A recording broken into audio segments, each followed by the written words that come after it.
যে কবর করে যে এটা ঘরের মতো কবর, অনেক গভীর হয়, কয়েকজন মানুষ নিচে যাইতে পারে, সিঁড়ি করে কবরের মধ্যে। তো এরা বলল যে আমরা কয়েকজন পুরুষ দেখলাম, এই লাশ নড়ানো সম্ভব না, এত ভারী হয়ে গেছে। এরপর 11 জন মানুষ মিলে আমরা এই লাশটাকে কোন রকম ধইরা রশি দিয়া বাইন্দা বুইন্দা কোন রকম কবরে শোয়াইলাম। উনি বলল আমি কবরে নামলাম, নামার পরে আমি দেখলাম কবরে এই লাশকে রাখার পরে মটমট মটমট করে তার হাড়গুলো ভাঙতেছে, তার শরীরের হাড়গুলো ভাঙতেছে। আহা, এরপরে দেখলাম যে তার লাশ এত বড় হয়ে গেছে, এত ভারী হয়ে গেছে, পুরা কবর ভরে গেছে, তার লাশ এত বড় হয়ে গেছে এবং তার চেহারা থেকে কাপড় সরে গেছে। আমি যখন তার চেহারা দেখলাম, আমার দ্বারা মানে আর কবরে অবস্থান করা সম্ভব হলো না, এরকম ভয় দ্রুত আমি কবর থেকে বাইর হয়ে গেলাম। বাইর হওয়ার পরে সবাই আমাকে ধরলো, কি হয়েছে কি হয়েছে কি হয়েছে। উনি বলেন আমি বলতে চাই না, দোষ তো গোপন রাখতে হয়। বাধ্য হয়ে আমি বললাম যে এই হালত, এই দেখলাম তার হাড্ডিগুলো মটমট মটমট করে ভাঙতেছে, তার চেহারা কুৎসিত ঘৃণাত্মক হয়ে গেছে, তার শরীর বিষম আকারে ভারী হয়ে গেছে। তার ওই 4 মেয়ে যখন এই কথাটা শুনলো, তারা মুখ ফিরিয়ে নিল আর বলল আমার মার লাজ লজ্জা শরম বলতে কোনো কিছু ছিল না। আমার মা কখনো নামাজ পড়ে নাই, আমার মা পুরুষের মতো পুরুষের সাথে চলাফেরা করত। ও আমার মা বোনেরা, মনোযোগ দিয়ে কথাটা শুনুন, মনকে নরম করুন। কেন আমরা বিবস্ত্র ঘুরি, কেন আমরা অশ্লীল হয়ে যাচ্ছি, কেন আমরা পর্দা করি না, কেন আমরা পর্দার নামে নতুন নতুন ফ্যাশন আবিষ্কার করতেছি। হ্যাঁ, মহিলাদের বোরকা কি একটা সিস্টেম বাইর হয়েছে, হাত এত টাইট, হাতের কালার একরকম, বোরকার কালার আরেক রকম। এখন আবার দেখি এই যে নাভি থেকে নিচে, 2 পায়ের মধ্যখান দিয়ে নাভি থেকে নিচে এখানে অন্য কালার, হাঁটলে কখনো লাল বাইরে, কখনো কালো বাইরে, কখনো হলুদ বাইরে। তো বুঝলাম না এটা কি বোরকা না ফ্যাশন, বুঝলাম না এটা কিছু। আহা, আপনি দুনিয়া চান না আখিরাত চান? আপনি যদি এই মহিলার মতো এরকম আযাবগ্রস্ত হইতে চান, এই মহিলার মতো যদি শাস্তি ভোগ করতে চান, যদি বলেন যে আমি শাস্তি ভোগ করতে পারবো, তাহলে পরেন এরকম বোরকা, তাহলে রাস্তাঘাটে চলুন আপনার যেমনে মন চায়। তবে মনে রাখবেন, পাপ বাপকে ছাড়ে না, পাপ বাপকে ছাড়ে না। আল্লাহ আমাদের সকলকে বুঝা এবং আমল করার তৌফিক দান করেন। এই লেখকই তারেক মাহমুদ তার ওই কিতাবে আরেকটা ঘটনা এইভাবে লিখছেন, তাদের বাড়ির পাশের ঘটনা, চাক্ষুষ ঘটনা, চোখে দেখা ঘটনা। তিনি লিখলেন যে আমাদের এলাকার এক লোক, তার এক মেয়ে মারা গেল, তরুণী মেয়ে, বিবাহ হয় নাই। মারা যাওয়ার পরে তাকে কবর দেওয়া হলো। তো কবরে তার বাপ নিজে নামছেন। কবর থেকে উঠে যখন ঘরে ফিরে আসলো, তো এই ভদ্রলোকের ভুলে মানিব্যাগটা রয়ে গেছে, ওই কবরের ভিতরে মানিব্যাগ পড়ে গেছে। আর মানিব্যাগের মধ্যে সরকারের গুরুত্বপূর্ণ কিছু কাগজ ছিল, যে কাগজগুলো না হইলে নয়, কাগজগুলো লাগবেই। তো ওই কাগজগুলোর স্বার্থে কবরকে আবার নতুন করে খনন করা হলো, খোদা হলো। এই সরকারি লোক যখন তার মেয়ের কবরকে খুঁজলো, দেখলো, মানে এক নজর দেখেই সে হার্টফেল হয়ে গেছে। এক নজর দেখে এত জোরে চিৎকার দিয়েছে, চিৎকার দিয়ে সে মাটিতে পড়ে গেছে। অনেকক্ষণ পরে যখন তার জ্ঞান ফিরল, বলল কি ব্যাপার, কি হয়েছে, আপনি কি দেখলেন? বলল একটু আগে 5 মিনিট আগে আমার মেয়েকে কবর দিয়ে গেলাম, কত সুন্দর দবদবে সাদা কাফন পরাইয়া, আর এখন দেখি 5 মিনিট পর আমার মেয়ের গায়ে কোনো কাপড় নাই, আমার মেয়ে পুরা উলঙ্গ। আমার মেয়ের মাথার চুল দিয়া তাকে বাঁকা কইরা, ধনুকের মতো বাঁকা কইরা তার পা দুইটাকে বেঁধে রাখা হয়েছে, আর তার পুরা শরীরের উপরে বিভিন্ন বিচ্ছু, বিভিন্ন কীট পতঙ্গ এইভাবে বসে আছে। এই দৃশ্য দেখার পর আমি কিভাবে আমি ঠিক থাকতে পারে, কিভাবে আমার জ্ঞান ঠিক থাকতে পারে? এরপরে সে তার মাথা চুল টাইনা ছিঁড়ে ফেলতেছে, হায় রে আমার মেয়ের কি উপায়, হায় রে আমার মেয়ের নাজাতের কি উপায় হবে, হায় রে আমি আমার মেয়ের জন্য কি করব। সে তার দাঁত দিয়া তার হাত কামড়াইতেছে, তার চুলগুলো টাইনা টাইনা উঠে ফেলতেছে, তার মাথা দেওয়ালের মধ্যে বাড়ি দিতেছে, হায় রে আমার মেয়ের জন্য আমি কি করব কি করব। এরপরে উনি লেখেন, তারা বলছে যে এই মেয়ে ফ্যাশন করত, এই মেয়ে কখনো পর্দা করতো না, এই মেয়ে কখনো মা বাবার কথা শুনতো না, চুলগুলোকে ছাড়িয়া দিয়া রাস্তাঘাটে ঘুরাফেরা করতো, হ্যাঁ, ছেলেদের সাথে আড্ডাবাজি করতো। এই কারণেই আল্লাহ পাক এই তার কবরের মধ্যে শাস্তি দান করছেন। আমার ভাইরা, আল্লাহ পাক মাঝে মধ্যে 2-1টা আযাব, 2-1টা এরকম নিদর্শন আমাদেরকে দেখান, এই উদ্দেশ্যে আমরা যেন নসিহত গ্রহণ করি। আহা, এই সমস্ত কথা শোনার পরেও যদি নসিহত গ্রহণ না করি, তো যদি শাস্তি আমাদের উপর চলে আসে, এর জন্য দায়ী কে হবে বলেন? হ্যাঁ, এই লেখকই তারেক মাহমুদ তার কিতাবে আরেকটা ঘটনা লিখছেন যে ওদের এলাকার এক লোক তুরস্ক গেল সফর করতে, যাইয়া দেখলো যে তুরস্কের এক গভর্নর মারা গেল। তাকে কবর দেওয়ার জন্য কবর খনন করা হলো। দেখা গেল যে কবরের মধ্যে বিশাল আকৃতিতে একটা সাপ সেভাবে কুণ্ডুলি মেরে বসে আছে। এরপরে লোকজন বলল এই সাপের উপরে তো তাকে দাফন করা যাবে না, আরেকটা কবর খনন করা হলো। ওই কবর খনন করার পরে একই ঘটনা, বিশাল বড় একটা সাপ এবং ওই সাপটা কুণ্ডুলি মেরে বসে আছে। সরকারি লোক, তাদের শক্তি আছে, পাওয়ার আছে। এইভাবে তার জন্য 29টা কবর খনন করা হলো। 29টা কবরের মধ্যে ওই সেই সাপটা কুণ্ডুলি মেরে বসে আছে। এরপরে ওলামা ইকরাম বলল যে দুনিয়ার যেখানেই তার জন্য কবর খনন করা হোক না কেন, এই সাপ তার বরজখের শাস্তি, এই সাপ সহই তাকে কবর দিতে হবে। এরপরে বাধ্য হইয়া সাপ সহ তাকে কবর দেওয়া হইল। আল্লাহ আমাদেরকে হেফাজত করেন। আল্লাহ আপনি নিজ করমে আমাদের মনকে নরম করে দেন। ও আমার মা বোনেরা, আল্লাহকে ভয় করি, আল্লাহকে ভয় করি, আল্লাহকে ভয় করি। আল্লাহ পাক একজন আছেন, কাঁধে দুই ফেরেশতা আছে। আমাদের নেক আমলগুলো রেখে রাখা হচ্ছে। আমরা গোপনে প্রকাশ্যে যেখানেই কোনো গুনাহের কাজ করি না কেন, আমার মা, যদি ভালো কাজ করি, ইন আহসানতুম আহসানতুম লিআনফুসিকুম, ভালো কাজ করলে তো এটার ভালো বদলা আমরা পাবো। আর যদি মন্দ কাজ করি, ওয়ালা তাজিরু ওয়াজিরাতুন বিজরা উখরা, কেউ কাহারো পাপের বোঝা বহন করবে না। আল্লাহ আমাদের সকলকে পাপ পথ থেকে ফিরে আসার তৌফিক দান করেন। হযরতে আসিয়া, দেখুন হযরতে আসিয়া ফেরাউনের স্ত্রী আসিয়া।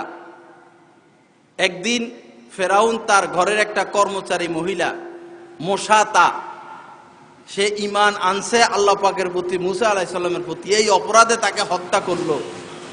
হত্যা করে যাইয়া আসিয়াকে গর্ব করে বলতেছে যে শেষ করে দিয়ে আসছি। হযরতে আসিয়া বলল, তুমি অনেক বড় অন্যায় করছো। অন্যায় করছি মানে সে আমাকে খোদা দাবি করে না, তাকে আমি হত্যা করছি। অন্যায় কোথায় করলাম? সে বলল, তুমি কি খোদা নাকি? তোমার কি জন্য খোদা দাবি করবে? হ্যাঁ, খোদা মানে না। তুমি কি খোদা নাকি? তোমার কি জন্য খোদা মানবে? এরপরে ফেরাউন বলল, তার মানে তুমি কি বলতে চাও? বলল, আমিও তোমাকে খোদা মানি না, আমি মুসার খোদাকে খোদা মানি। এই তো ফেরাউনের মাথার মধ্যে খুন চাপা বসলো, চোখ মুখ লাল হয়ে গেল। আরে আমার ঘরের বই আমার খোদা মানে না। বলল, তুমি কি এই কথা থেকে ফিরবা না? বলল, না। তাহলে তোমারও অবস্থা তার মতো হবে। বলল, আমি রাজি আছি, কিন্তু তোমাকে খোদা মানবো না। আমি আমার খোদাকেই, আমি আমার আল্লাহকে আল্লাহ মানি। এরপরে ফেরাউন সবাইকে ডাক দিল, তার সংসদ বসলো, তার স্ত্রীকে ডেকে আনলো। সে বলল, এরকম আমার ঘরে এই সমস্যা। সে তার স্ত্রীকে অনেক বেশি মহব্বত করত। তার স্ত্রী মিশরের সবচেয়ে বেশি সুন্দরী ছিল। 1000 মহিলাকে চয়েস করে সে এই আসিয়াকে পছন্দ করে বিবাহ করে। আসিয়া এরকম ভদ্র মহিলা ছিল। সে তার আশপাশ সবসময় কর্মচারীরা ঘুরেফেরা করত। তার দিকে, তার সম্মানের কারণে কর্মচারীরা তার দিকে ভয় কখনো তাকাইতো না। সে কোনো কথা বলার আগে শত কর্মচারী তার কাজ আঞ্জাম দিয়ে দিত। এরকম সসম্মানে আসিয়ার জীবন ছিল। কিন্তু যখন আল্লাহ পাকের উপর ঈমান আনলো, দেখুন তার অবস্থা কি হইল। ফেরাউন বারবার বলল, তুমি ফিরবা না? সে বলল, না, আমি ফিরবো না। এরপরে ফেরাউন বলল, তোমাকে যে প্রথম শাস্তি দিব, সে শাস্তি হইল যে তাকে উলঙ্গ করো, তার সমস্ত জামা কাপড় খুলে ফেলাও। বলুন তো, একজন পুরুষ মানুষকেও যদি মানুষের সামনে উলঙ্গ করা হয়, সে লজ্জা কিভাবে ঢাকবে? তো একজন নারীরা তো স্বাভাবিকভাবে লাজুকি হয়। তারপরেও ফেরাউন বলছে, এখন তোমাকে উলঙ্গ করা হবে, দেখো তুমি ফিরবা কিনা। আসিয়া বলল, না, আমি ফিরবো না, আমি আমার আল্লাহর প্রতি ঈমান আনলাম। হযরতে আসিয়ার সমস্ত কাপড় চোপড় খুলে ফেলা হলো। এরপরেও বারবার সতর্ক করা হলো, ফিরে আসো, ফিরে আসো। আসিয়া বলল, না, আমি তো আল্লাহর প্রতি ঈমান আনলাম। এরপরে ফেরাউন ঘোষণা দিছে, তার শরীরের সমস্ত চামড়াগুলো খোসাইয়া ফেল। গরুর চামড়া যেরকম কোরবানির ঈদে খোসানো হয়, বলল যে এই আসিয়ার চামড়াগুলো খোসাইয়া ফেল। আসিয়ার চামড়াগুলো খোসানো হলো, এই চামড়ার উপরে মরিচ ছিটা দেওয়া হলো। এরপরে যখন মৃত্যুর আগে মারা যাবে, আসিয়া বলল, ইয়া আল্লাহ, তোমার পাশে, রব্বি জাআলনি বাইতান ইনদাক, তোমার পাশে জান্নাতে আমার জন্য একটা ঘর বানাইও। এই কথা বলেই আসিয়ার ইন্তেকাল হয়ে যায়। দেখুন এই মহিলা কত সুখ শান্তিতে ছিল, কত ইজ্জতের সাথে ছিল, তার কত স্বভাব ছিল, কত প্রভাব প্রতিপত্তি ছিল, কিন্তু আল্লাহর প্রতি তার এত দৃঢ় বিশ্বাস ছিল, আল্লাহর প্রতি তার এত ঈমান এত মজবুত ছিল, আল্লাহকে সে এত বেশি পছন্দ করছে। হাজারো অপমান সহ্য করে নিছে, মাথা পেতে নিছে, কিন্তু ঈমানকে সে ত্যাগ করে নাই। ও আমার বোনেরা, কিসের লোভে আমরা আজ পর্দা ছাড়া রাস্তাঘাটে ঘুরি? কিসের লোভে আজ আমরা ঘর ছেড়ে অফিস আদালতে ঘুরতেছি? কি আমরা পাচ্ছি? আল্লাহ আমাদের সকলের অন্তরে ভয় দান করেন। আল্লাহ আমাদেরকে মেহেরবানি করেন। আল্লাহ আমাদের অন্তরের মধ্যে শান্তি দান করেন। ঘরে ঘরে অশান্তি, স্বামী স্ত্রীর কথা মানে না, স্ত্রী স্বামীর কথা মানে না, বড় ভাই ছোট ভাই কোনো মিল নাই, ছোট ভাই বড় ভাইকে সম্মান করে না, বাপ ছেলের সাথে কোনো মিল নাই, ছেলে বাপের কথা মানে না। এই যে একটা পেরেশানি, এই যে একটা অশান্তি, এই পেরেশানি অশান্তি কিসের জন্য? আল্লাহ পাকের এই আয়াতের খেলাফ চলার কারণে আল্লাহ পাক বলেন ওয়াজারু যাহিরাল ইসমে ওয়া বাতিনা। আল্লাহ বলেন জারু, ত্যাগ করো, যাহিরাল ইসমে, বাহ্যিক গুনাহগুলো, ও বাতিনা, এবং ভিতরে গুনাহগুলো। আমার ভাই, আমার মা বোনেরা, আমার ভাইরা, মানুষ যত বেশি গুনাহের মধ্যে আক্রান্ত হবে, গুনাহের সাথে সম্পর্ক অশান্তির, যে যত বেশি গুনাহ করবে সে তত বেশি অশান্তিতে ভুগতে থাকবে। আর যে যত বেশি নেক কাজ করবে, আল্লাহ পাকের পক্ষ থেকে হুয়াল্লাযী আনজালা সাকিনাতা ফি কুলুবিল মুমিনিন, আল্লাহ পাকের পক্ষ থেকে তাকে তত পরিমাণ শান্তি দেওয়া হবে। আলা বিযিক্রিল্লাহি তাতমাইন্নুল কুলুব, একমাত্র আল্লাহ পাকের আনুগত্যতার মধ্যেই আল্লাহ পাক শান্তি রাখছেন, অন্তরের প্রশান্তি। আসুন আমরা গুনাহ থেকে বাঁচি, আসুন আমরা আল্লাহকে ভয় করি, আসুন আমরা ফ্যামিলিগতভাবে, বাসাগতভাবে আমরা মিলেমিশে চলার চেষ্টা করি। ফ্যামিলিগতভাবে কিছু কথা বলা দরকার। সংসারের মধ্যে যে অশান্তি লাগে, স্বামী স্ত্রীর মধ্যে যে মনোমালিন্য, এই মনোমালিন্যের প্রধান কিছু কারণ আছে। এক তো কারণ হইল জিদ বেশি, মহিলাদের জিদ বেশি, পুরুষদেরও জিদ বেশি। স্বামী একটা কথা স্ত্রীকে বললে স্ত্রী এটা মানতে চায় না, স্ত্রীও যদি স্বামীকে কোনো একটা কথা বুঝাইয়া বলে স্বামীও এটা মানতে চায় না। এই যে জিদাজিদির কারণে সংসারের মধ্যে, ফ্যামিলির মধ্যে অশান্তি এরকম বইতে থাকে। সহজ কথা হইল, কোনো ফ্যামিলি যদি সুখে শান্তিতে জীবন কাটাইতে হয়, মহিলার সর্বশ্রেষ্ঠ যেটা উপাদান সংসার সুখের জন্য, সেটা হচ্ছে ধৈর্য। যদি মহিলা ধৈর্যশীলা না হয়, ধৈর্য ধরতে না পারে, তাহলে এই মহিলার ঘরে সুখ আসবে না। হযরতে রমলা নামক এক সাহাবিয়া ছিলেন, আব্দুল্লাহ ইবনে জুবায়েরের বোন, তাকে বিবাহ দেওয়া হলো। একদিন তার স্বামী ঘরে এসে, রমলা রাদিয়াল্লাহু তাআলা আনহার স্বামী ঘরে এসে অকাঠ্য গালাগালি, অকাঠ্য কথাবার্তা। উনি সাহাবা ছিলেন, তিনি চুপ করে বসে আছেন, সব শুনছেন। নিয়ম হলো একজন গরম হলে আরেকজন চুপ থাকা, দুজনে যদি গরম হয়ে যায় তো সেখানে তো আগুন লাগবে। এই সাহাবিয়া চুপ করে স্বামীর সমস্ত গাল মন্দ, সমস্ত কটু কথা চুপ করে শুনে রয়েছেন। যখন স্বামী সমস্ত গালিগালাজ শেষ করে ঠান্ডা হইল, এই দেখেন রাসূলের সোহবতে সাহাবিয়া কিরকম ধৈর্য তার ভিতরে, ভিতরে তো কলিজা গুদ্দা সব হজম হয়ে গেছে গালি শুনে স্বামীর মুখ থেকে, কিন্তু সমস্ত আঘাতের পর আঘাত এগুলো ভিতরে সবর করিয়া যখন স্বামী গালিগালাজ শেষ করলো, স্বামীর দিকে তাকাইয়া মুস্কি একটা হাসি দিল। কি করলো? মুস্কি একটা হাসি দিল। আমাদের দেশের মহিলারা হইলে তো আঁচল দিয়া কোমর বাইন্ধা ফেলতো, গ্লাস কয়েকটা ভাঙা ফেলতো। এই তোমার, আমার বাপ দাদা কি তোমার বাপ দাদার থেকে কম নাকি? আমি এখনো চলে যাইতেছি, আমি কি কম নাকি? কথা একটা বললে তিনটা জবাব দিয়া বসে। এখান থেকে সমস্যা। একটা কথা বললে ধৈর্য ধরার তৌফিক হয় না, একটা বললে 10টা বলে বসবে, যেটা বলতে পারবে না। যারা দুর্বল হয় এদের মুখ আগে চলে, আর যারা শক্তিশালী হয় তাদের হাত আগে চলে। তো মহিলারা তো দুর্বল, এজন্য এদের মুখ আগে চলে, যেটা সেটা কইয়া বসবে।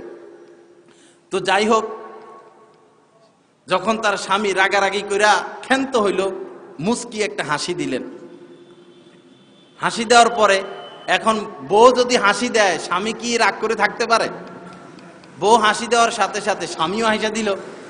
এরপরে হযরতে রমালা বলল যে দেখুন, আপনার এই রাগকে ঠান্ডা করার জন্য আমি মনে মনে ভাবতেছি যে আমার স্বামী যেহেতু এখন রাগান্বিত, তো আমার এই স্বামীর রাগকে ঠান্ডা করার সবচেয়ে বড় যে জাদু এখন কাজ করবে, সেটা হলো আমার মুখের একটা হাসি। আর আমি আপনার এই রাগের পরিবর্তে একটা হাসি পেশ করলাম, যে হাসির বরকতে আপনার রাগ ঠান্ডা হয়ে গেল, আমাদের সম্পর্কের মধ্যে কোনো ব্যাঘাত সৃষ্টি হইল না। আমার ভাইরা, আল্লাহর রাসূল বলেন যে ইস্তাসু বিন নিসায়ে খাইর, তোমরা আমার একটা নসিহত মেনে চলো। হুজুর চলে আসছেন, আমি কথা সংক্ষিপ্ত করব, যে তোমরা আমার একটা নসিহত মেনে চলো। সেটা কি? যে বিন নিসায়ে খাইর, তোমরা তোমাদের স্ত্রীদের সাথে ভালো ব্যবহার করো। এদেরকে বাঁকা হাট দ্বারা তৈরি করা হয়েছে। তো বাঁকা হাট দ্বারা তৈরি করা হয়েছে, এটার দ্বারা ইঙ্গিত বোঝা যায় এরা জীবনে কখনো সোজা হবে না। বেশি টাইট করতে গেলে ভেঙে যাবে, আবার বেশি লুজ দিয়া দিলে এটা আরো বাঁকা হয়ে যাবে। অর্থাৎ হুন্না বিল মারুফ, আল্লাহ পাক বলেন যে এদের সাথে ভালো আচরণ করো, অর্থাৎ ভা দিয়া কোন রকম তাদের সাথে কি জীবন যাপন করে যেতে হবে। বাড়াবাড়ি করতে গেলে একটা সংসারের মধ্যে আগুন জ্বলবেই জ্বলবে। এক সাহাবী, তার স্ত্রী বেশি কড়া মেজাজি, স্ত্রী ব্যবহার বেশি খারাপ। তো তিনি কি করলেন যে স্ত্রীকে নিয়ে কিভাবে আমি ঘর করব। হযরত ওমরের কাছে গেছেন। হযরত ওমর রাদিয়াল্লাহু তাআলার কাছে ভাবতেছেন যে ওমর একটা ফয়সালা করবে, তিনি বিচার করেন খুব কড়া। ওমরের কাছে যাই বলবে যে আমার স্ত্রীর এই হালত, আপনি একটা বিচার করে দেন, একটা ফয়সালা করে দেন। ওমরের ঘরের কাজ পর্যন্ত যাইয়া দেখলো ওমর চুপ, ওমরের স্ত্রী বড় বড় কথা বলতেছেন, মানে স্বামীরে এটা সেটা বলতেছেন, যা যা বলার বলতেছেন। এখন এই লোক ভাবতেছে, বাপরে, ওমরের হুঙ্কারে সারা দুনিয়া কাঁপে, আর ওমর দেখে ঘরে এসে চুপচাপ বসে রয়েছে, ব্যাপারটা তো বুঝলাম না। তো যেই ওমর স্ত্রীর সামনে এসে এরকম চুপচাপ, তো আমি তো ওমর না, আমি তো সাধারণ মানুষ, তো আমার স্ত্রীর কাছে তো আমার এরকম চুপচাপ থাকাই উচিত। রওনা হয়ে গেছে যে বিচারের দরকার নাই। ওমর ডাকছে, এই শোনো, কি হয়েছে, কি জন্য আসছো, আবার চলে যাইতেছ? বললো যেটার জন্য আইছি পাইয়া গেছি। কি বললো? আমার স্ত্রীর তো ব্যবহার খারাপ, আমারে যা তা বলে, যা মুখ দিয়ে আসে তা বলে, ধৈর্য আর ধরতে পারি না, আপনার কাছে আসছি, আপনি যদি একটা বিচার করেন। পরে এখন আয়সা দেখ কত আসলো, তো তাহলে চলে যাও। যে বললো, আয়সা দেখি আপনার ভয়ে সারা দুনিয়া কাঁপে, আপনি দিয়ে এখানে চুপচাপ বসে রয়েছে, এই কারণে চলে যেতেছি। হযরত ওমর বলল, দেখো, আমার স্ত্রী আমার কাপড় চোপড় গুলো ধুইয়া দেয়, আমার স্ত্রী আমার ঘরগুলো গোছায়া রাখে, আমার স্ত্রী আমার পাক শাক করে দেয়, আমার স্ত্রী আমার বাচ্চাগুলোকে লালন পালন করে, আমার স্ত্রীর বরকতে আমি অর্ধজাহান পরিচালনা করতেছি। তো স্ত্রীর গরম দুই একটা শব্দ কি আমি ধৈর্য ধরতে পারি না? কি বলেন? স্ত্রীর দুই একটা শব্দ কি আমি মেনে নিতে পারি না? যদি এখানে মেনে না নিতে পারি, তাহলে তো আমার ঘরের মধ্যে কি জ্বলবে? আগুন জ্বলবে। এজন্য আমাদের উভয় পক্ষকে, স্বামীকেও কিছু ছাড় দিতে হবে, স্ত্রীকেও কিছু ছাড় দিতে হবে। যখন স্ত্রী গরম হয়, স্বামীর উচিত চুপ থাকা, আবার যখন স্বামী গরম হবে, তখন স্ত্রীর উচিত চুপ থাকা। এটা অনেক বড় একটা হাতিয়ার। আল্লাহ আমাদেরকে হাতিয়ারটা কাজে লাগানোর তৌফিক দান করেন। সাধারণত সমাজের মধ্যে স্ত্রীর উপর জুলুম করা হয়, অত্যাধিক জুলুম করা হয়। স্ত্রীরাও স্বামীর উপর জুলুম করে, স্বামীরাও স্ত্রীর উপর কম না, অনেক বড় জুলুম করে। অনেক ভালো ভালো মানুষ পাওয়া যায়, কিন্তু স্ত্রীর হক আদায় করেনেওয়ালা মানুষ খুব কম। আল্লাহ রাসূল হাদিসে পাকের মধ্যে বলেন, ও খিয়ারুকুম লিনিসাইকুম, তোমাদের মধ্যে শ্রেষ্ঠ সে যে তার স্ত্রীর কাছে শ্রেষ্ঠ। জ্বর মাপা হয় থার্মোমিটার দিয়া। আমাদের তাকওয়া, আমাদের তহারাত, আমরা আল্লাহ পাকের কাছে কতটুকু মাকবুল প্রিয়, এটা মাপা যাবে স্ত্রীর মাধ্যমে। আল্লাহ রাসূল বলেন, তোমার স্ত্রী যদি সনদ দেয় তুমি শ্রেষ্ঠ পুরুষ, তাহলে তুমি আমার কাছেও শ্রেষ্ঠ, আল্লাহ পাকের কাছেও শ্রেষ্ঠ। এজন্য স্ত্রীর কাছেও আমাদের তাদের সাথে ভালো আচরণ করা একান্ত কর্তব্য। আল্লাহ আমাদেরকে আমল করার তৌফিক দান করেন। হযরত থানবী রাহমাতুল্লাহ আলাইহি একটা ঘটনা এভাবে লেখেন যে স্ত্রীর সাথে ভালো আচরণ করা, স্ত্রীর ব্যবহারের উপর ধৈর্য ধরার বরকতে আল্লাহ পাক তাকে জান্নাত দিয়ে দিয়েছেন। একটা ঘটনা এভাবে উল্লেখ করেন যে এক লোক কৃষি কাজ করত, মাঠে ময়দানে কাজ করত। ক্ষুধায় বেচারা, যারা রোদ্রে কাজ করে তাদের মাথা গরম থাকে। ক্ষুধায় বেচারা বাড়িতে ভাত খাইতে আসছে, স্ত্রীকে বললো ভাত দাও। স্ত্রী ভাত দিলেন, খাইতে বসলেন, তরকারি নিলেন, মুখে লোকমা দিয়া দেখে যে লবণ এক ফোঁটাও দেয় নাই। এখন বেচারা কৃষক মানুষ, ক্ষুধা, আবার মেজাজ গরম, এমন মেজাজ খারাপ হয়েছে, এখন লাঠি খুঁজতেছে, এদিকে তাকায়, সেদিকে তাকায়, ওদিকে তাকায়। স্ত্রী বলতেছে, স্বামী গো, আপনার কি লাগবে? তরকারি লাগবে না পানি লাগবে না ভাত লাগবে? আপনার কি লাগবে আমাকে বলেন, আমি দিই। আপনি এদিক সেদিক কি খুঁজতেছেন? আসলে তো সে ডান্ডা খুঁজতেছে মাথা ফাটানোর জন্য। তৎক্ষণাৎ আল্লাহ পাকের কি মেহেরবানি, তার মনে পড়লো, হায় রে, আমারও তো একটা মেয়ে আছে, আমার মেয়েটাকে তো আমি বিবাহ দিছি, হায় রে, আমার মেয়ের দ্বারাও তো এরকম ভুল হইতে পারে। খুলিকাল ইনসানু দাইফা, মানুষের দ্বারা তো ভুল হওয়াটাই স্বাভাবিক। আমার মেয়েটা যদি কখনো এরকম ভুল করে বসে, তো আমি তো আমার জামাতার কাছে এটাই কামনা করব, আমার জামাতা আমার মেয়েকে মাফ করে দেখ। তো আমিও আমার স্ত্রীকে মাফ করে দিলাম। এই লোক মনে মনে রাগ করছে, মনে মনে তার স্ত্রীকে মাফ করে দিল। তার ইন্তেকাল হয়ে গেল। ইন্তেকাল হওয়ার পরে অনেকদিন পরে তার এক বন্ধু তাকে স্বপ্নে দেখলো। দেখার পরে বলতেছে যে দোস্ত, আল্লাহ তোমার সাথে কি আচরণ করলো? বলল, আমার তো কোনো আমল ছিল না, আর আল্লাহ আমাকে কি বা দিবেন, আমার তো কোনো আমলে নাই, কিন্তু এমন একটা আমলের বরকতে আমাকে মাফ করছেন। এটা যে এক আমল ছিল, এটা যে ভালো কাজ ছিল, এটা আমার ধারণাও আসে নাই। সেটা কি? বলল, আল্লাহ পাকের কাছে যখন আমি আসলাম, আল্লাহ পাক বলল, বান্দা তুমি একদিন তোমার স্ত্রী আমার বান্দির প্রতি অনেক রাগ করছিলা, এরপরে আবার তুমি রাগ ঠান্ডাও করছো, তোমার রাগ প্রয়োগ করো নাই। হ্যাঁ, রাগ করছো, রাগ প্রয়োগ করো নাই, মনে মনে রাগ করছো, মনে মনে মাফ করে দিছো। আমি ছাড়া কেউ এটা কখন, আমি ছাড়া আর কেউ জানে না। তোমার ওই আমলটা আমার কাছে এত পছন্দ হয়েছে, সেই আমলের বরকতে তোমাকে আমি মাফ করে দিলাম। এজন্য আসুন বাবারা, আমরা স্ত্রীর উপর জুলুম না করি, স্ত্রীর সাথে ভালো আচরণ করি। আমাদের মা বোনদেরও দায়িত্ব স্বামীর মেজাজ বুঝা, স্বামীর মেজাজ বুঝা। স্বামী ঘরে আসলো, স্ত্রীদেরকে এরকম চোকান্না হইতে হবে। স্বামী ঘরে ঢুকছে, স্বামীর চোখের দিকে তাকাইয়া স্ত্রী বুঝতে হবে আমার স্বামী এখন কি চায়। স্বামী এখন এক গ্লাস পানি চায়, না একটু শরবত চায়, না স্বামীকে এখন পাখা করা দরকার, না স্বামীর চাহিদা কি। স্ত্রী স্বামীর চোখ দেখে বুঝতে হবে স্বামীর এই চাহিদা। স্ত্রীর দায়িত্ব হলো স্বামীর ওই চাহিদাকে পূর্ণ করে দেওয়া। স্ত্রীর উচিত নয় স্বামীর মুখের উপর কথা বলা, স্ত্রীর উচিত নয় স্বামীর সাথে তর্ক করা। ধৈর্য ছাড়া সংসার জীবন চলবে না। আল্লাহ আমাদের সকলকে ধৈর্য নসিব করেন। আল্লাহ আমাদের সকলকে উভয়কে ছাড় দিয়া মেনে যাওয়ার তৌফিক দান করেন। যাই হোক, আমাদের হযরত চলে আসছেন প্রধান অতিথি। তো আসলে কথা তো সাজাইতে পারলাম না। 1.5 ঘন্টা আমার বলছিল চুক্তি, এটা হয়েছিল 1.5 ঘন্টা, এখন তো মনে হয় 1 ঘন্টা হয় নাই। হযরত চলে আসছেন, তো যাক, হ্যাঁ 1 ঘন্টাও এখনো হয় নাই। তা আমি কথা শেষ করে দিব। তো সব মানে কথা লাস্টের দিকে, যে সেটা হলো আসুন আমরা আল্লাহকে ভয় করি, আমরা আল্লাহকে ভয় করি। সংসার জীবন একটা কঠিন জীবন, অনেক কঠিন জীবন। এই জীবনে যদি আমরা ছাড় দিতে না পারি, তো আমাদের এই সংসার টিকবে না, আমাদের এই জীবন সুন্দর হবে না। আর সবচেয়ে বড় কথা হলো, যেটা একেবারে সত্য কথা, বাস্তব কথা, শতভাগ ধ্রুব সত্য, সেটা হলো যেই ঘরের নারী স্টার জলসা দেখবে। কি দেখবে? স্টার জলসা। স্টার জলসা এটার নাম, মূলত এটার নাম হলো সাপের বিষ। এটার নাম কি? সাপের বিষ। ইংরেজরা যে এই দেশ এসে দখল করছিল সিরাজউদ্দৌলার আমলে, একদিনে কি দখল করছিল নাকি? ব্যবসার নাম দিয়া ঢুকছিল। 1 জন আসছে, 2 জন আসছে, 10 জন আসছে, আস্তে আস্তে আস্তে আস্তে এই দেশ ইংরেজদের হাতে দখল হয়ে গেছে। এই যে স্টার জলসা, এটা আরেকটা ইংরেজদের আগমন, হিন্দুদের আগমন। আল্লাহর কসম, কোন ফ্যামিলির লোক যদি দীর্ঘদিন পর্যন্ত স্টার জলসা দেখতে থাকে, 5 বছর, 10 বছর, 20 বছর, 30 বছর, এক সময় আইসা এই ফ্যামিলির লোক সব হিন্দু হয়ে যাবে, সব মুশরিক হয়ে যাবে। সুকৌশলে তারা স্টার জলসায় আমাদের এই ফ্যামিলিগুলোতে ঢুকাইয়া দিছে। আল্লাহর কসম, যে ঘরের নারীরা স্টার জলসা দেখবে, তারা তাদের স্বামীকে নিয়ে কখনো সুখে থাকতে পারবে না। তাদের স্বামীর হাসি তাদের কাছে ভালো লাগবে না, তাদের স্বামীর কথা তাদের কাছে ভালো লাগবে না। স্বামীকে দেখলে তাদের কাছে বিষ বিষ মনে হবে, অশান্তি লাগবে। এটা স্টার জলসার বরকত। ও আমার মা, যদি সংসারটা সুখময় করতে চান, তাহলে আল্লাহর রাস্তে স্টার জলসা দেখা বন্ধ করুন। এটা স্টার জলসা নয়, এটা খোদার গজব। ওই ঘরে খোদার গজব চলতে থাকবে, যে ঘরের নারীরা স্টার জলসা দেখতে থাকবে। আল্লাহ আমাদেরকে এই আযাব থেকে হেফাজত করেন। এটা স্টার জলসা না, মনে রাখবেন, এটা সাপের বিষ। এটা ঘর থেকে দূর করতে হবেই হবে। এমন সময় স্টার জলসা সিরিয়ালগুলো দেওয়া হয় যখন বাচ্চাদের পড়ালেখার সময়, বাচ্চাদের যখন পড়ালেখার সময়, সন্ধ্যাবেলায়, ওই সময় এটা সিরিয়ালগুলো দেখা হয়। তাদের ষড়যন্ত্র বুঝার মতো জ্ঞান আমাদের নাই। ওলামায়ে কেরাম দিক নির্দেশনা দিতেছেন, যদি খায়ের চান, কল্যাণ চান, ওলামায়ে কেরামের দিক নির্দেশনা মানুন। বাচ্চারা যেন পড়াশোনা না করতে পারে, ভালো প্রতিষ্ঠিত না হইতে পারে, এই জন্য ঠিক ওই সময় যখন পড়ালেখার সময়, ওই সময় স্টার জলসা দেখার জন্য মহিলারা চলে যায়। আর পোলাপান পড়ালেখার নাম দিয়া গেমস খেলতে থাকে, এরকম আড্ডাবাজি করতে থাকে। আল্লাহ আমাদেরকে বুঝার তৌফিক দান করেন। পত্র পত্রিকা প্রতিদিন আসে, স্বামী স্টার জলসা দেখতে নিষেধ করলো কেন?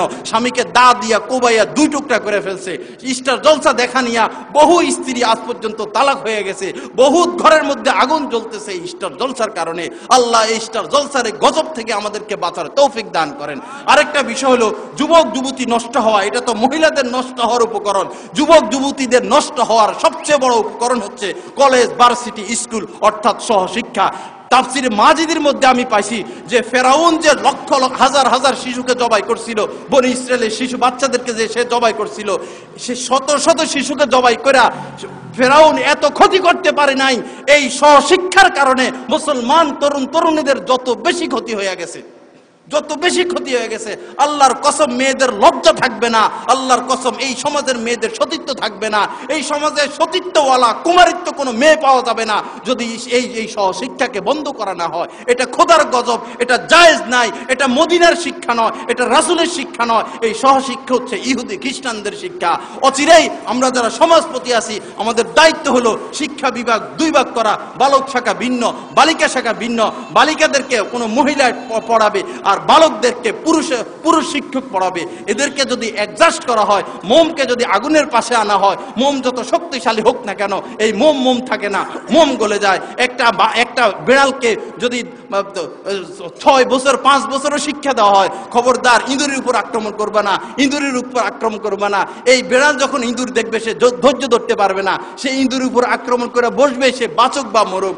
আমার বন্ধু, স্টার জলসা যদি চলতে থাকে, ছেলে মেয়ের পাশাপাশি যদি পড়াশোনা করতে থাকে, এদের থেকে হায়া উঠে যাবে, এদের থেকে লজ্জা উঠে যাবে, এদের মধ্যে এমন এক গভীর সম্পর্ক হবে, এদের মাথার মধ্যে পড়াশোনা ঢুকবে না। দুইটা জিনিস মাথার মধ্যে একসাথে, দুইটা জিনিস ঢুকবে না। একটা হলো প্রেম ভালোবাসা, একটা হলো পড়াশোনা। একটা হলো প্রেম, একটা পড়াশোনা, দুইটা জিনিস একসাথে মাথায় আসবে না। যদি কেউ প্রেমের মধ্যে আক্রান্ত হয়, সে সবসময় ওই মেয়ের চুল কল্পনা করবে, ওই মেয়ের ঠোঁট কল্পনা করবে, ওই মেয়ের চোখ কল্পনা করবে, ওই মেয়ের সাথে কি কি গল্প স্বল্প হয়েছে। যখন স্যার পড়াইতে যাবে, যখন প্রাইভেট শিক্ষক পড়াইতে যাবে, তার মাথায় পড়া ঢুকবে না, তার মাথায় ওই প্রেম ভালোবাসার কল্পনা জল্পনায় ঘুরপাক খাইতে থাকবে। এই কারণে আমরা যদি আমাদের সন্তানকে সুশিক্ষা দিতে চাই, আমরা যদি আমাদের সন্তানকে সমাজের মধ্যে প্রতিষ্ঠিত করতে চাই, আপনাদের পা দুইটা ধরে বলি, এই সহশিক্ষা বন্ধ করে দেন, শিক্ষা বিভাগ ভিন্ন করেন। এই সহশিক্ষা প্রতিষ্ঠান এটা শিক্ষাঙ্গন নয়, এটা প্রেমের একটা কারখানা, অবৈধ প্রেমের কারখানা, হারাম কাজের একটা কারখানা। এখানে যাইয়া পড়াশোনা হয় না, এখানে যাই শুধু চয়েজিং হয়, চয়েজিং। মেয়েরা ফেয়ার অ্যান্ড লাভলি লাগাইয়া, মাথার মধ্যে শ্যাম্পু লাগাইয়া, চুলগুলো উড়াইয়া নিজেদেরকে দেখতে থাকে আর চয়েস করতে থাকে। ছেলেরাও সেম এই কাজ, দেখার জন্য যায়, চয়েস করার জন্য যায়। এখন পাস করার জন্য পড়ালেখা লাগে না। বহুত শিক্ষক আমার কাছে বলছে যে হুজুর আমরা খাতাও দেখি নাই, এখনো খাতা দেখি নাই, রেজাল্ট আউট হয়ে গেল, এক একজন A+B+, অথচ খাতা দেখি নাই। খাতা এখনো আমাদের কাছে অনেকে এরকমও বলছে যে খাতা এখনো দেখে সারি নাই, ঘোষণা এসে গেছে খাতা দিয়ে দাও, খাতা দিয়ে দিলাম, এখন আমরা নাম্বারও বসাইতে পারি নাই, রেজাল্ট বাইর হয়ে গেল, এরা সব A+B+ পেয়ে গেল। বুঝা গেল পাস করার জন্য এখন পড়াশোনাও লাগবে না, এখন সব ডিজিটাল হয়ে গেছে, পড়াশোনা ছাড়াও পাস করা যাবে। কিন্তু আসল বিষয় হলো আমাদের সন্তানদের চরিত্র আমাদেরকে ঠিক করতে হবে। আল্লাহ আমাদের সন্তানদেরকে ভালোবাসার তৌফিক দান করেন। আমরা মনে করি সন্তানদের জন্য সম্পদ রাখা গেলে এটাই অনেক কিছু করলাম, আমরা মনে করি তাদেরকে সুশিক্ষিত করে গেলাম, এটা অনেক কিছু না। সন্তানকে সর্বপ্রথম মা বাবার দায়িত্ব হলো তাদেরকে চরিত্র শিক্ষা দেওয়া, তাদেরকে আখলাক শিক্ষা দেওয়া। ছোট কাল থেকে ছেলেদেরকে মেয়েদের সাথে মিশতে দেওয়া যাবে না, মেয়েদেরকে ছেলেদের সাথে মিশতে দেওয়া যাবে না। আগের জামানায় এরকম দেখতাম, বাড়িতে যদি কোনো খালাতো ভাই বেড়াইতে আসতো, মামাতো ভাই বেড়াইতে আসতো, তো মাদের ঘুম আসতো না যে হায়রে আমার ঘরে বড় মেয়ে আছে, খালাতো ভাই বেড়াইতে আসছে, মামাতো ভাই বেড়াইতে আসছে। সারা রাত জায়গা মা তার মেয়েকে পাহারা দিত, বসারও সুযোগ দিত না, কথা বলার সুযোগ দিত না। আর বর্তমান মা বোনদের মাথার মধ্যে এমন ভূত ঢুকছে, যদি খালাতো ভাই বেড়াইতে আসে, মামাতো ভাই বেড়াইতে আসে, কোনো ক্লাসমেট বাসায় আসে, তো বলে যে তোরা বস, কথা বল, গল্প কর, আমি চায়ের ব্যবস্থা করি। এই কথা বলে মায়ের দরজাটা বন্ধ করে দিয়া চা আনতে যায়। সমাজের এমন বিপর্যয় হয়ে গেল সমাজের। আল্লাহ আমাদেরকে বুঝা এবং আমল করার তৌফিক দান করেন। ও আমার মুসলিম ভাইরা, কথা সংক্ষিপ্ত হয়ে গেছে, যে আসুন আমরা আল্লাহকে ভয় করি, আসুন আমরা আল্লাহকে ভয় করি, আসুন আমরা আল্লাহকে ভয় করি। ইবনে সিরিনের এক বোন ছিল, সে 30 বছর এক জায়গায় বসে ইবাদত বন্দিগি করছে। তার যে সেবিকা ছিল, সে তার ইন্তেকালের পরে বলছে যে ইবনে সিরিনের বোনকে 30 বছর আমি তার খেদমত করছি, এই 30 বছরে কখনো আমি তাকে কোনো গুনাহ করতে দেখি নাই, কখনো কোনো গুনাহ করতে দেখি নাই। ওই মহিলাও জীবনযাপন করছে আর আমরাও জীবনযাপন করতেছি। ও আমার মা বোনেরা, আসুন আমরা সঠিক জিনিস বুঝার চেষ্টা করি, ভালো জিনিস বুঝার চেষ্টা করি, টেলিভিশনের এই অশ্লীলতা দূর করি। এটা আমাদেরকে শেষ করে দিছে, এটা আমাদেরকে একবারে সর্বনাশ করে দিছে। খতমে নবুয়ত একটা ম্যাগাজিন আছে, পত্রিকা, এই পত্রিকার 180তম 80তম যে পত্রিকা, এই 180তম পত্রিকার মধ্যে একটা খবর এভাবে প্রচার করছে যে এক রমজান মাস, মুসলিম মহিলা, তার মেয়ে আছে, মা বলতেছে যে মা মেয়েকে বলতেছে যে আসো আসো, ইফতার কাজের তৈরিতে আমাকে একটু সাহায্য করো, আজকে মেহমান আসবে, একটু তাড়াতাড়ি আসো তাড়াতাড়ি আসো। মেয়ে বলতেছে মা একটা প্রোগ্রাম দেখতেছি টেলিভিশনে, প্রোগ্রামটা শেষ হয়ে যাক তারপরে আসি। মা বলতেছে জলদি আসো জলদি আসো, ইফতারের সময় হয়ে গেছে। মা শতবার বলতেছে, মেয়ের আসার সময় নাই, মেয়ে টেলিভিশন নিয়ে পড়ে আছে। এরপরে এক পর্যায়ে মেয়ে বিরক্ত হইয়া টেলিভিশনটা সহ তৃতীয় তলায় চলে গেছে, ওইখানে যে টেলিভিশন দেখতেছে। পত্রিকার মধ্যে আসছে সবাই ইফতার করবে, মেহমান আসতেছে, মেয়ে কোথায় মেয়েকে ডাকতে গেল, যায় দেখে দরজা বন্ধ, দরজা অনেক পিটাচ্ছে, দরজা তো খোলে না, সবাই ভয় পায় গেল। দরজা ভাঙলো, ভাঙে দেখে ওই মেয়ে ওই টেলিভিশনের উপরে পড়ে আছে এবং মেয়ের শরীরে কোনো প্রাণ নাই, সে মারা গেছে। এটা হচ্ছে টেলিভিশন দেখার ক্ষতি, এটা হচ্ছে মায়ের নির্দেশ অমান্য করার শাস্তি, সাথে সাথে আল্লাহ পাক তাকে দান করে এরকম প্রদান করছেন। এরপরে কি হইল, এখন মেয়ের লাশ নিয়া ঘরে আনতে পারে না, লাশ ওই জায়গা থেকে সরাইতে পারে না, যত টানাটানি করে লাশ নড়ানো সম্ভব হচ্ছে না। তখন অনেক চেষ্টা করার পরে এক লোক কি করলো, টেলিভিশনটা সরালো। টেলিভিশন সরানোর সাথে সাথে দেখা গেল যে লাশটাও সরে উঠে, টেলিভিশন উঠাইলে লাশটাও উঠে। এরপরে কি করবে, বাধ্য হইয়া মেয়েকে গোসলখানায় ঢুকালো টেলিভিশন সাথে। টেলিভিশন সরাইলে মেয়েও এখান থেকে সরে যায়, তাকে গোসল করালো, দাফন কাপড় পরালো, জানাজার জন্য নিয়ে যাবে, মেয়েকে তো নেওয়া যাচ্ছে না, মেয়েকে নড়ানো যাচ্ছে না, বাধ্য হয়ে টেলিভিশন সহ তাকে জানাজার মাঠে নেওয়া হলো, জানাজা পড়া হলো। এখন কবরের মধ্যে রাখবে, কবরে কি রাখবে, মেয়ের লাশে উঠানো সম্ভব হচ্ছে না। টেলিভিশন উঠাইলে লাশ উঠে, টেলিভিশন রেখে দিলে লাশ রেখে যায়, বাধ্য হয়ে টেলিভিশন সহ তাকে কবরে রাখা হলো। এরপরে লোকজন ভাবলো যাই হোক এখন অন্তত টেলিভিশনটাকে আমরা বের করে ফেলি। টেলিভিশন যখন বাইর করবে সাথে সাথে লাশটাও কবর থেকে বাইর হয়ে আসে। অনেক চেষ্টা করলো, অনেক দোয়া মোনাজাত করলো, কাজ হলো না। বাধ্য হয়ে সমাজের মানুষ টেলিভিশন সহ ওই মেয়েকে দাফন করে দিল, কাফন এরকম কবরের মধ্যে সামিল করে দিল। আমার মা বোনেরা, আল্লাহকে ভয় করি, আল্লাহকে ভয় করি। এটা বাস্তব কথা, এটা বাস্তব দৃষ্টান্ত আপনাদেরকে শুনাইলাম। এরপরেও যদি আমরা হেদায়েত গ্রহণ না করি, এরপরেও যদি আমরা আল্লাহকে ভয় না করি, আমাদের কোনো উপায় থাকবে না। আল্লাহ পাক আমাদের সকলকে যে কথাগুলো বিক্ষিপ্তভাবে বললাম, আল্লাহ নিজ করমে নিজ দয়া আমাদের সকলকে এই কথাগুলোর উপর আমল করার তৌফিক দান করেন। ওয়া আখির দাওয়ানা আলহামদুলিল্লাহি রাব্বিল আলামিন।